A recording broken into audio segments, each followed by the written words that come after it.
നമസ്കാരം, എല്ലാവർക്കും പുതിയൊരു വീഡിയോയിലേക്ക് സ്വാഗതം. കേരളത്തിലെ സാമൂഹ്യ സുരക്ഷാ പെൻഷൻ വാങ്ങുന്നവർ ഏറെ കാത്തിരുന്ന ഒരു പ്രധാന അപ്ഡേറ്റുമായാണ് ഇന്ന് എത്തിയിരിക്കുന്നത്. ഓണത്തോടനുബന്ധിച്ച് ക്ഷേമ പെൻഷൻ ഇന്ന് ഓഗസ്റ്റ് 9 മുതൽ ആരംഭിക്കുകയാണ്.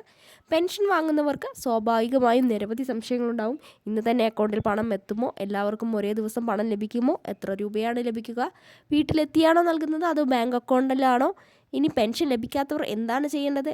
ഈ കാര്യങ്ങളെല്ലാം വളരെ ലളിതമായി ഈ വീഡിയോയിൽ പരിശോധിക്കാം. ആദ്യമായി എല്ലാവരും അറിയേണ്ട പ്രധാനപ്പെട്ട കാര്യം ഇതാണ്. ഓണത്തിന് മുന്നോടിയായി അർഹരായ ക്ഷേമ പെൻഷൻ ഗുണഭോക്താക്കൾക്ക് പെൻഷൻ വിതരണം ചെയ്യുന്നതിനുള്ള നടപടിയാണ് ആരംഭിക്കുന്നത്. നിലവിലെ സാമൂഹ്യ സുരക്ഷാ പെൻഷൻ തുക 2000 രൂപയാണ്.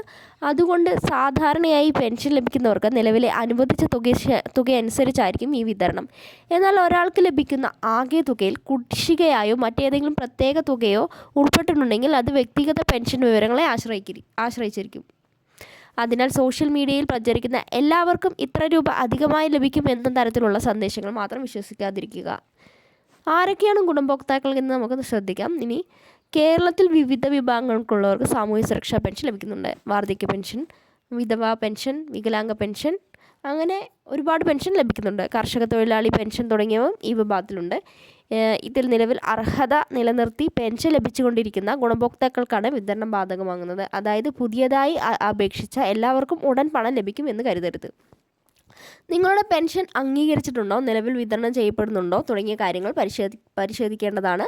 ഇന്ന് തന്നെ അക്കൗണ്ടിൽ പണം വരുമോ എന്നുള്ളതാണ് അടുത്ത സംശയം. ഇതാണ് ഏറ്റവും കൂടുതൽ ആളുകൾ ചോദിക്കുന്ന ചോദ്യം.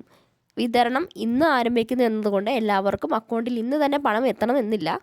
വിതരണം ഘട്ടം ഘട്ടമായി നടക്കുന്നതിനാൽ ഓരോ ഉപഭോക്താവിനും തുക ലഭിക്കുന്ന സമയം വ്യത്യാസമുണ്ടായിരിക്കും. അതുകൊണ്ട് ഇന്ന് രാവിലെ അക്കൗണ്ടിൽ പണം കാണാത്തവർ പരിഭ്രാന്തരാകേണ്ടതില്ല.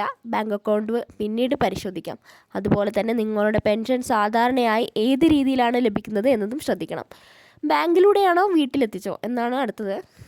പെൻഷൻ ലഭിക്കുന്ന രീതിക്ക് അനുസരിച്ചിരിക്കും തുക ലഭിക്കുക. അതായത് ബാങ്ക് അക്കൗണ്ട് വഴിയാണ് പെൻഷൻ സ്വീകരിക്കുന്നതെങ്കിൽ തുക അക്കൗണ്ടിലേക്ക് ക്രെഡിറ്റ് ചെയ്യും. വിതരണ സംവിധാനത്തിലൂടെയാണ് പെൻഷൻ വാങ്ങുന്നത്, അത് അങ്ങനെയുമായിരിക്കും. അതിനാൽ എല്ലാവർക്കും ഒരേ രീതിയിൽ പണം ലഭിക്കണമെന്നില്ല. പണം ലഭിച്ചില്ലെങ്കിൽ ഓഗസ്റ്റ് 19 മുതൽ വിതരണം ആരംഭിച്ചു എന്ന വാർത്ത കേട്ട് ഇന്ന് പണം വന്നില്ലെങ്കിൽ ഉടൻ തന്നെ എൻ്റെ പെൻഷൻ മുടങ്ങി എന്ന് കരുതരുത്.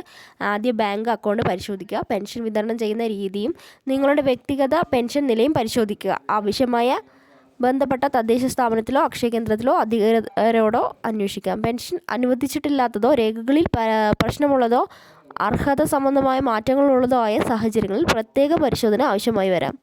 ഇനി മസ്റ്ററിങ് ചെയ്യാതിരിക്കാൻ മറക്കരുത്. പെൻഷൻ ഗുണഭോക്താക്കൾക്ക് മറ്റൊരു പ്രധാന കാര്യമാണ് ഈ മസ്റ്ററിങ്.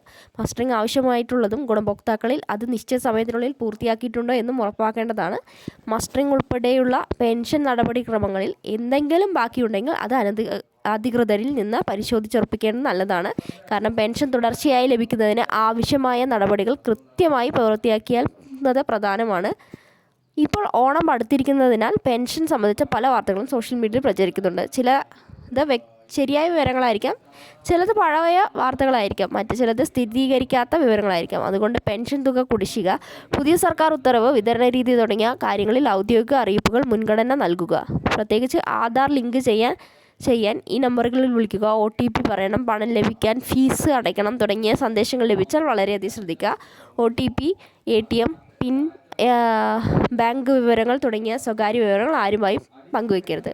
ഓണം അടുത്തിരിക്കുന്ന സാഹചര്യത്തിൽ പെൻഷൻ തുക പല കുടുംബങ്ങൾക്കും വളരെ സഹായമായിരിക്കും. അതുകൊണ്ട് ഈ വിവരം നിങ്ങളുടെ വീട്ടിൽ പെൻഷൻ വാങ്ങുന്നവർക്കും ബന്ധുക്കൾക്കും സുഹൃത്തുക്കൾക്കും ഷെയർ ചെയ്യാൻ മറക്കരുത്. ഇത്തരത്തിലുള്ള കേരളത്തിലെ പ്രധാനപ്പെട്ട അറിയിപ്പുകൾ ലഭിക്കുന്നതിനായി ചാനൽ സബ്സ്ക്രൈബ് ചെയ്യുക.